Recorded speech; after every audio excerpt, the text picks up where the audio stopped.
School का staff, अपने दीपक जी, हमारा मेडिकल स्टाफ, सभी को नमस्कार। आज हम पूरा मेडिकल स्टाफ आपके स्कूल में आया है कि आपको हम कुछ डिजीज है, रोग हैं, उनके बारे में अवेयरनेस, क्योंकि ये रोग ऐसे होते हैं जो सिर्फ अवेयरनेस से और ध्यान रखने से बचाव हो जाता है।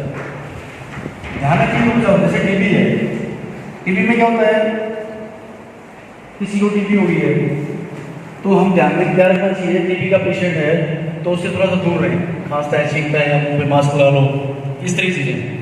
एड्स है, एड्स फुल फॉर्म क्या होती है, एड्स की फुल फॉर्म क्या होती है, acquired amino deficiency syndrome, acquired amino deficiency, इसका मतलब क्या हुआ बेटा, जो हमारे अंदर इम्यून सिस्टम होता है ना, जो सिपाही होते हैं बॉडी के, उनको ये वायरस HIV वायरस कमजोर करता है, ठीक है। उससे अवेयरनेस कैसे होगी हमारी,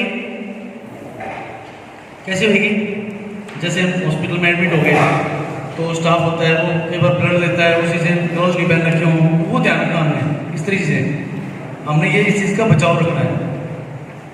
और मलेरिया हो जाता है, मलेरिया हो गया, वो कैसे होता है, उसका बचाव है, मच्छरदानी लगा ली हमने, ठीक है, लिक्विडेटर लगा लिया। तो ये बचाव की बात कर रहा हूँ आज मैं, सिर्फ बचाव की, कि हमने कैसे इनसे बच के रहना है।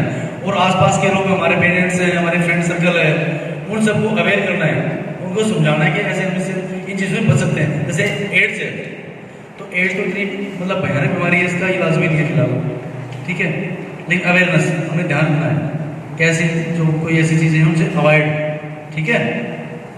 और टीबी भी उसी तरह से है, तो ये thank you ma'am. Secondary school के स्टाफ, मेरे हॉस्पिटल से आए हुए सभी स्टाफगण और प्यारे बच्चों, जैसा कि इस गोपाल सर ने अभी बताया कि HIV के बारे में, HIV के साथ साथ इससे रिलेटेड एक बीमारी है TB की बेटा। HIV और एड्स ये दोनों मिलते जुलते हैं। HIV के बारे में क्या बताता सर ने, बताओगे आप कुछ, HIV क्या बेटा, शरीर पे क्या इफेक्ट डालता है बेटा HIV क्या, हमारी इम्यूनिटी पावर डाउन हो जाती है। जब शरीर की हम इम्यूनिटी पावर डाउन हो जाती है तो हमें काफ़ी बीमारियाँ घेर लेती हैं बेटा, ठीक है ना, उससे काफ़ी बीमारी आ जाती हैं। और इसमें मेन क्या होता है, HIV में सर ने बताया होगा, लगभग हर रोज़ शाम के समय बुखार होना, शरीर थका होना, अच्छा खाते पीते भी हमारा वजन नहीं बढ़ना, और इसमें HIV में लगभग हमारे बॉडी का 10% तक वजन गिर जाता है बेटा। और इसका हमें पता नहीं चल पाता कि कब HIV हुआ है। इसका इंक्यूबेशन पीरियड है उनका, हम 3 महीने से लेकर कई बार तो 7-8 साल तक लग जाते हैं पता लगाने में कि हमें HIV हुआ है। उसका रीज़न क्या है, जब हमारा शरीर अच्छी बनी रहती है बेटा, HIV किसी को होगा तो उसका मतलब ये नहीं है कि हमारी ज़िंदगी खत्म होगी। HIV होने के साथ साथ अब अगर हम समय पर इलाज ले लेते हैं तो हम अच्छी खुशहाल जिंदगी बिता सकते हैं। और इन HIV की अगर बात कीजिए मेडिसिन की, तो हमारे भिवानी में भी ATR सेंटर बना हुआ है, सारी फैसिलिटी आपको, सारे टेस्ट फ्री ऑफ कॉस्ट है, ठीक है। आप जब भी वो किसी को भी हो सकता है HIV, ये नहीं है। और जब भी कभी ऐसी घटना घट जाए, HIV के रीज़न बताए मुझे सर ने, जैसे अगर HIV के कोई भी ऐसे ब्लड चढ़वाते हैं, अथोराइज सेंटर से, ब्लड बैंक से ब्लड की यूनिट लें और उस पर सभी टेस्ट होते हैं। और उसके बाद टेस्ट होने के बाद जब भी हम ब्लड चढ़ाते हैं तब भी वो हेल्थ फैसिलिटी सारे टेस्ट करते हैं। तो सबसे पहले तो हमने अपने जो भी है HIV का ब्लड ग्रुप का पता होना चाहिए बेटा। खुदा ने खासा कभी जल्दी एक्सीडेंट हो जाए, कभी ऐसी घटना घट जाए तो सभी को अगर HIV हमारे ब्लड का पता है, ग्रुप क्या है, ग्रुप का पता होना चाहिए। और जो भी स्वस्थ व्यक्ति है उसको ब्लड डोनेट करना चाहिए, क्योंकि ब्लड प्राकृतिक तो है नहीं, हम एक दूसरे से ब्लड की पूर्ति कर सकते हैं। स्वस्थ व्यक्ति को देना चाहिए। अगर आज हमने अपना ब्लड डोनेट किया है तो 24 घंटे में रिकवरी हो जाती है, हमारा शरीर उसी सिचुएशन में आ जाता है जितना ब्लड होता है। मान लिया आपका 8 ग्राम, आपने एक यूनिट डोनेट कर दिया तो अपने आप शरीर वही पूर्ति कर लेगा, उसी यूनिट पर पहुंच जाएगा। उसके साथ साथ है बेटा इसकी सेम मिलती जुलती बीमारी है टीबी। टीबी में क्या है कि हमें पता नहीं चलता, जिस तरह दो तरह की टीबी होती है, पल्मरी और एक्स्ट्रा पल्मरी। पल्मरी तो होती है जिसको हम फेफड़ों की टीबी कहते हैं, कि खांसी जिसको भी ज़्यादा आती है, 2 हफ्ते से ज़्यादा लगातार खांसी होगी, बुखार होगा, टीबी का तो पता चल जाता है। एक्स्ट्रा पल्मरी टीबी है, उसका जल्दी पता नहीं चल पाता। एक्स्ट्रा पल्मरी टीबी हमारे शरीर के किसी भी अंग में हो सकती है। सिर्फ 2 ही अंग हैं जिसमें टीबी नहीं हो सकती, एक तो हमारे बाल हैं, एक है नाखून, नेल्स। इन 2 में टीबी नहीं है। बाकी पूरी बॉडी में, चाहे हमारी हड्डियाँ हों, चाहे स्किन हो, चाहे आँखें हों, चाहे यूट्रस सिस्टम हो, चाहे कहीं भी हो, पूरे शरीर में कहीं भी टीबी हो जाती है।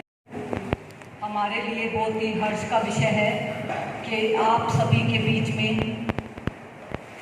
हमारी डॉक्टर्स की टीम समय समय पर आपको जागरूक करने, आपके सुरक्षा के लिए, कोविड वैक्सीन के लिए और विभिन्न जानकारियां, स्वास्थ्य से संबंधित जितनी भी जानकारियां हैं वो देने के लिए हमेशा तत्पर रहती हैं, तैयार रहती हैं। और जब भी इन्हें हम बुलाते हैं उसी समय ये अपने काम छोड़ करके, अपना इतना बिजी शेड्यूल रहता है और ये हमारे बीच उपस्थित हो जाते हैं। ये सब बच्चे आपके लिए ही हैं। इन्होंने आपको विभिन्न बीमारियों के बारे में बताया, क्योंकि सबसे जरूरी स्वास्थ्य है। अगर आपका स्वास्थ्य ही ठीक नहीं होगा तो आप कोई भी कार्य नहीं कर सकते। स्वास्थ्य के अंतर्गत हमारा 2 साल के अंदर कोविड के कारण हमारी पढ़ाई भी बाधित हो रही है काफ़ी। उससे इम्यूनिटी सिस्टम जो है वीक हो गया होगा। उस सब को बढ़ाने के लिए आपको आज आयरन की टैबलेट्स वो भी सर्कुलेट करेंगे। अभी पीछे एचबी टेस्ट किया था हमारा 2 दिन पहले, जब भी हमारा कैंप लगा था, और आज वैक्सीन का कैंप भी हमारे साथ ही साथ चल रहा है विद्यालय में। सेकंड डोज जो है, जो बच्चे पेंडिंग रह गए थे, क्योंकि कोविड का जो महामारी है अब फिर स्टार्ट जो है धीरे धीरे कई जिलों में बढ़ता जा रहा है। हमारे देश में लगभग 3000 के करीब और केसेस जो है पॉजिटिव केस आ रहे हैं। तो ये सब जो है आपने जागरूक रहना है किस चीज़ से फैलती है ये बीमारियां। आज मुख्य उद्देश्य हमारा था HIV एड्स के बारे में जागरूक करना। तो आपको विस्तार से सभी बीमारियों के बारे में डॉक्टर साहब ने अवगत करवाया। तो ये मैं इनको आश्वासन दिलवाती हूँ कि आप सभी बच्चे आस पड़ोस में और अपने अभिभावकों और जो बड़े भाई बहन हैं उन सबको भी जागरूक करेंगे, उनको इसके बारे में अवगत करवाएंगे कि ये बीमारी किन किन कारणों से फैलती है, क्या कारण है और इनको कैसे दूर किया जा सकता है। तो मैं डॉक्टर साहब का धन्यवाद करती हूँ, यहाँ आए हमारे बीच और आप सबको जागरूक किया और शपथ दिलवाई।